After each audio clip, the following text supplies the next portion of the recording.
అందరికీ నమస్కారం. ఈరోజు అమరావతి చిత్ర కళావేదిక పేరుతో కళావీధి పేరుతో ఈ కార్యక్రమాన్ని ఇంత పెద్ద ఎత్తున ఏర్పాటు చేసినటువంటి తేజస్వి గారికి, అలాగే వేదిక మీద ఉన్నటువంటి అతిరథ మహారాజులందరికీ, అలాగే ఈ కార్యక్రమానికి విచ్చేసినటువంటి మిత్రులకు, అలాగే విద్యార్థులకు, పాత్రికేయ మిత్రులందరికీ కూడా హృదయపూర్వకమైనటువంటి నమస్కారాలు.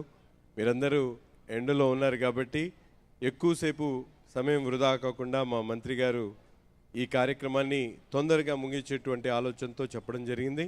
ముఖ్యంగా ఈరోజు ప్రతి ఒక్క ప్రభుత్వం కూడా స్కిల్ని డెవలప్ చేయాలనేటువంటి ఆలోచనతో అనేక కార్యక్రమాలు తీసుకోవడం జరుగుతూ ఉంది. కానీ మన ఆంధ్రప్రదేశ్ ప్రభుత్వం చంద్రబాబు నాయుడు గారి ఆలోచన విధానంతో ఒక పక్కన స్కిల్కి అయితే ఏ విధంగా అయితే డెవలప్మెంట్ యాక్టివిటీస్ చేస్తూ ఉన్నారో, ఈరోజు కళలను కూడా ప్రోత్సహించేటువంటి ఒక కార్యక్రమాన్ని తీసుకొని, కళలంటే కేవలం ఆర్ట్ గ్యాలరీలో కాకుండా వాటిని వీధిలోకి తీసుకొని వచ్చి ప్రతి ఒక్క యువకుళ్ళు కూడా ఆ కళను ప్రోత్సహించేటువంటి కార్యక్రమాన్ని ఈ విధంగా ముందుకు తీసుకుని వెళ్తున్నటువంటి సోదరమణి తేజస్విని గారికి, అలాగే ముఖ్యమంత్రి గారికి, ముఖ్యంగా కల్చరల్ మినిస్ట్రీలో ఉన్నటువంటి పెద్దలు మంత్రి గారు దుర్గేష్ గారికి ప్రత్యేకమైనటువంటి ధన్యవాదాలు తెలుపుతూ సెలవు తీసుకుంటాను.